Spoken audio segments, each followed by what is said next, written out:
राधे राधे आश्रम स्वामी श्री मुकुंदानंद जी आगमन पर एक सांबादिक सम्मिलनी। राधे राधे आश्रम स्वामी श्री मुकुंदानंद जी आगमन एक सांबादिक सम्मिलनी अनुष्ठित हो जाइछि। सभापति संतोष कुमार सिंह, उपसभापति गोपाल चंद्र पंडा, संपादक जगन्नाथ दास पक्षर एही सांबादिक सम्मिलनी आयोजन करा जायतिला। चलित मास 12 और 13 तारीख 2 दिन धरी स्वामी श्री मुकुंदानंद जी प्रवचन देवार कार्यक्रम रही। एही कार्यक्रमटी जाजपुर स्थित गौतम बुद्ध संस्कृत भवन में आयोजन करा जायछि। 12 तारीख दिन स्वामी श्री मुकुंदानंद जी एक शोभायात्रा गांधीचक निकटर जोड़ीकुआ स्थित राधे राधे धाम को आसी पहुंचबे बोली सभापति प्रेसमिट द्वारा जणाइछन्ति। Jajpur Sunelika Sahu report, Suryasta news. मो संतोष कुमार सिंह। स्वामी जी आसंता 12 और 13 गुरुवार शुक्रवार 2 दिन आसापी अनुमति देते। स्वामी जी आसवे गांधी छक ठार आम से प्रसेसन करके आश्रम को आणबू।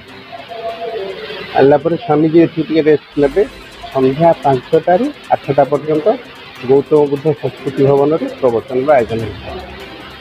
प्रवचन श्रृंखला एमती रहिबो। भगवत गीता, ईशावास्य उपनिषद एवं नारद भक्ति सूत्र पर आधारित ज्ञानवर्धक प्रवचन स्वामीजी देते। तेणुक आज तो 30 वर्ष है स्वामीजी प्रत्येक वर्ष आश्रम को आसती आ प्रवचन आयोजन भी हुए। तेणु सब जाजपुरवासी समस्ते स्वामीजी प्रवचन को भी बहुत भल पाती। समस्त भी विनीत अनुरोध एथर भी आसी समस्ते प्रवचन से रहती तो एमती 8 वर्ष फरेन रहती आ 4 मास पूरा इंडिया भ्रमण करके जाती।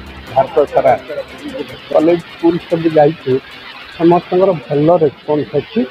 आमती भी स्वामीजी प्रवचन शुणापी समस्ते इच्छुक। समस्ते भी कहते आपण मान छाड़ा किसी आउ कि लोक बेटा पहुँचे आमर गौतम बुद्ध संस्कृति भवन गांधी छक। ना दाम जगन्नाथ दास। 12 तारीख अपराह्न गांधी छकू आम स्वामीजी को लेकिन आसू जोड़ीपुआ राधाकृष्ण मंदिर को रेस्ट ने। तापर 5टा ରୁ प्रत्येक दिन 12 तारीख दिन संध्या 5टा ରୁ 8टा पर्यंत प्रवचन देवे संस्कृति भवन में एवं 13 तारीख दिन भी देवे। आ दिन 13 तारीख दिन आम राधाकृष्ण मंदिर से दिन आमर महाराज गोपाल जी महाराज आसिक मोर से इनागुरेसन करते 13 तारीख फेब्रुआरी 13 तारीख से दिन भी आम दिन ये प्रोग्राम अच्छी। आमर आपण मानक कह कथा कि आपण मान मध्यम जाजपुर अगणित श्रद्धालु मानक समस्त को अनुरोध करूँ समस्ते आसतु स्वामीजी प्रवचन को लाघव करिया।